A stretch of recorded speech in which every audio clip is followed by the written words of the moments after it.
Welcome to CJ TV. కృష్ణానదికి భారీగా వరద, శ్రీశైలానికి భారీగా వరద నీరు చేరిక. బెట్టింగ్ యాప్ కేసులో ప్రకాష్ రాజ్ ఈడీ విచారణకు హాజరు. మధ్యప్రదేశ్ లో 23,000 మందికి పైగా మహిళలు బాలికల అదృశ్యం. పరారీలో 1,500 మంది నిందితులు. జమ్మూ కాశ్మీర్ లో మరో ఎన్కౌంటర్. పూంచ్ సెక్టార్ లో 2 ఉగ్రవాదుల హతం. రష్యాలో 8.7 తీవ్రతతో భారీ భూకంపం. పసిఫిక్ తీరాలన్నింటికి సునామీ హెచ్చరికలు. రష్యాలో 8.7 తీవ్రతతో భారీ భూకంపం. పసిఫిక్ తీరాలని సునామీ హెచ్చరికలు.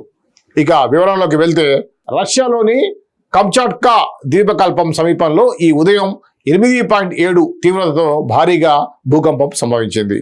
ఈ ప్రకంపనలతో 4 మీటర్ల అంటే 13 అడుగుల ఎత్తున సునామీ అలలు ఉధృతంగా ఎగిసిపడ్డాయి. భూకంప ప్రభావంతో గ్రామాలను ఖాళీ చేయించడంతో పాటుగా పలు భవనాలు కూడా దెబ్బతిన్నట్లుగా అధికారులు వెల్లడించారు. అమెరికా, జపాన్ సహా పసిఫిక్ ప్రాంతంలోని అనేక దేశాలకు సునామీ హెచ్చరికలు జారీ చేయడం గమనార్హం. యుఎస్ జియోలాజికల్ సర్వే ప్రకారం ఈ భూకంపం 19.3 కిలోమీటర్ల లోతు కంచాట్కాలోని పెట్రోపావ్లోవ్స్ కంచాట్కీ నగరంకి సుమారుగా 125 కిలోమీటర్ల తూర్పు ఆగ్నేయ దిశలో కేంద్ర బిందువుగా నమోదైంది.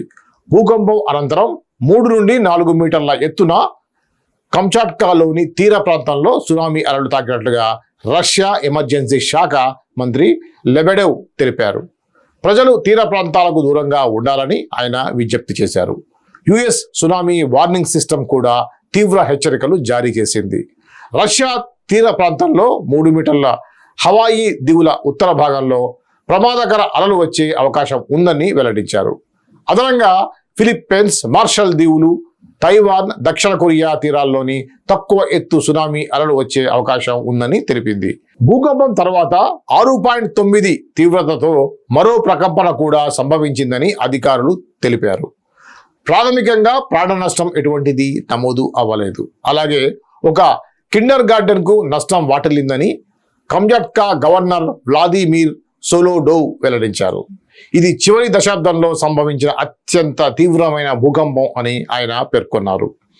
ప్రజల భద్రతకు ముప్పు లేకుండా చూసేందుకు సకాలిన్ ప్రాంతంలోని సెవెరో కురిల్మ్ పట్టణం నుంచి ప్రజలను ఖాళీ చేస్తున్నట్లుగా స్థానిక అధికారులు తెలిపారు.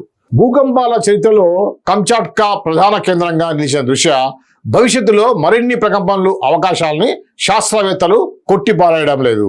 జమ్మూ కాశ్మీర్లో మరో ఎన్కౌంటర్. పూంచ్ సెక్టార్లో 2 తీవ్రవాదులను హతం చేశారు. ఇక వివరంలోకి వెళ్తే, జమ్మూ కాశ్మీర్లో ఉగ్రవాదుల చొరబాట్లకు భద్రతా దళాలకు గట్టి సమాధానాన్ని ఇస్తున్నాయి. తాజాగా పూంచ్ సెక్టార్లో ఈ రోజు ఉదయం జరిగిన ఎన్కౌంటర్లో 2 ఉగ్రవాదులు హతమయ్యారు. ఈ ఘటన పూంచ్ జిల్లాలోని జన్ ప్రాంతంలో చోటు చేసుకుంది. బుధవారం ఉదయం కంచె వెంబడి 2 అనుమానాస్పద వ్యక్తులు కనిపించడంతో భద్రతా సిబ్బంది వెంటనే అప్రమత్తమై కాల్పులు జరిపారు. ఈ కాల్పుల్లో 2 ముష్కరులు మృతి చెందారు. వారు లష్కరే తోయిబా సంస్థకు చెందిన వారని అధికారులు అనుమానిస్తున్నారు. ఘటన తర్వాత ఆ ప్రాంతంలో సమగ్ర చర్యలు చేపట్టారు. ఆపరేషన్ కొనసాగుతుందని ఇందులో వైట్ నైట్ కార్ప్స్ భద్రతా విభాగం వెల్లడించింది. ఇదిలా ఉంటే, ఇదే వారంలో ప్రారంభంలో సోమవారం ఉదయం దాచిగామ్ నేషనల్ పార్క్ సమీపంలో జరిగిన మరో ఎన్కౌంటర్లో పహల్గామ్ దాడిలో పాల్గొన్న 3 ఉగ్రవాదులను భద్రతా దళాలు మట్టుబెట్టిన విషయం తెలిసిందే. ఈ కాల్పుల్లో ఉగ్రవాది సులేమాన్ షా, యాసిర్, అబూ హజీం అనే 3 విదేశీ ముష్కరులు హతమయ్యారు. ఈ ఆపరేషన్ లో army, CRPF, Jammu Kashmir police దళాలు సంయుక్తంగా పాల్గొన్నాయి. భద్రతా దళాల చురుకైన చర్యతో జమ్మూ కాశ్మీర్లో ఉగ్రవాద కార్యకలాపాలపై కఠినంగా కట్టడి కొనసాగుతోంది. మధ్యప్రదేశ్ లో 23,000 మందికి పైగా మహిళలు, బాలికలు అదృశ్యాలు. 1,700 మంది నిందితులు ఇంకా పరారీలోనే ఉన్నారు.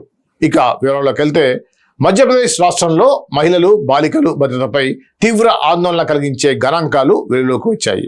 రాష్ట్ర అసెంబ్లీలో ఇచ్చిన లిఖిత పూర్వక సమాధానంలో 2024 జనవరి నుంచి 2025 జూన్ వరకు మొత్తం 23,129 మంది మహిళలు, బాలికలు అదృశ్యమయ్యారని ప్రభుత్వం వెల్లడించింది. ఈ వివరాలు సీనియర్ కాంగ్రెస్ ఎమ్మెల్యే, మాజీ హోంమంత్రి బాలా బచ్చన్ లేవనెత్తిన ప్రశ్నకు స్పందనగా బయటపడ్డాయి. ఆయన్ను ఉద్దేశించి ప్రభుత్వం జిల్లాల వారీగా డేటాను సమర్పించింది. అదృశ్యమైన వారిలో 21,175 మంది మహిళలు, 1,954 మంది బాలికలు ఉన్నారు. ఈ కేసుకు సంబంధించి మొత్తం 1,500 మందికి పైగా నిందితులు ఇప్పటికే పరారీలో ఉన్నారు. ఇందులో లైంగిక దాడులు, అత్యాచారాలు, అక్రమ రవాణా వంటి కేసులు ఉన్నాయి. 2021 నుండి 2024 వరకు 28,857 మంది మహిళలు మరియు 2,944 మంది బాలికలు అదృశ్యమయ్యారు. కానీ కేవలం 724 కేసులే అధికారికంగా నమోదు కావటం అధికారుల నిర్లక్ష్యానికి నిదర్శనం.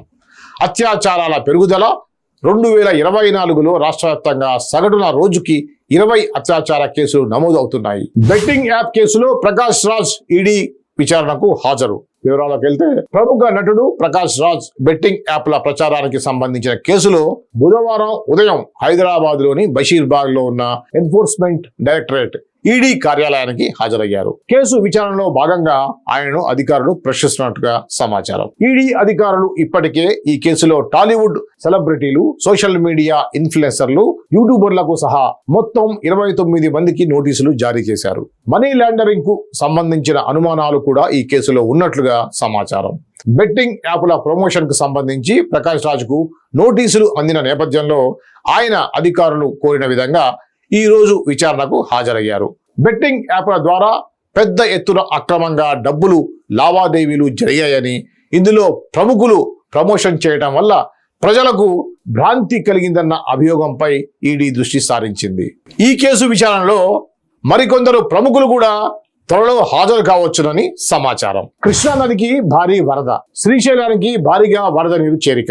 వివరాల్లోకి వెళ్తే, కర్ణాటక, మహారాష్ట్ర రాష్ట్రాల్లో కురుస్తున్న భారీ వర్షాల ప్రభావంతో కృష్ణా నది ఉధృతంగా ప్రవహిస్తోంది. ఈ నేపథ్యంలో సుంకేశుల, జూరాల ప్రాజెక్టుల నుంచి శ్రీశైలం జలాశయానికి పెద్ద ఎత్తున వరద నీరు వచ్చి చేరుతోంది. ప్రస్తుతం శ్రీశైలం జలాశయానికి 2,89,670 క్యూసెక్కుల వరద నీరు చేరుతోంది. దీంతో ప్రాజెక్టు నుంచి 3,02,478 క్యూసెక్కుల నీటిని అధికారులు విడుదల చేస్తున్నారు. ఈ నీటిలో భాగంగా 8 స్పిల్వే గేట్ల ద్వారా 2,16,520 క్యూసెక్కుల నీరు దిగువకు విడుదలవుతోంది.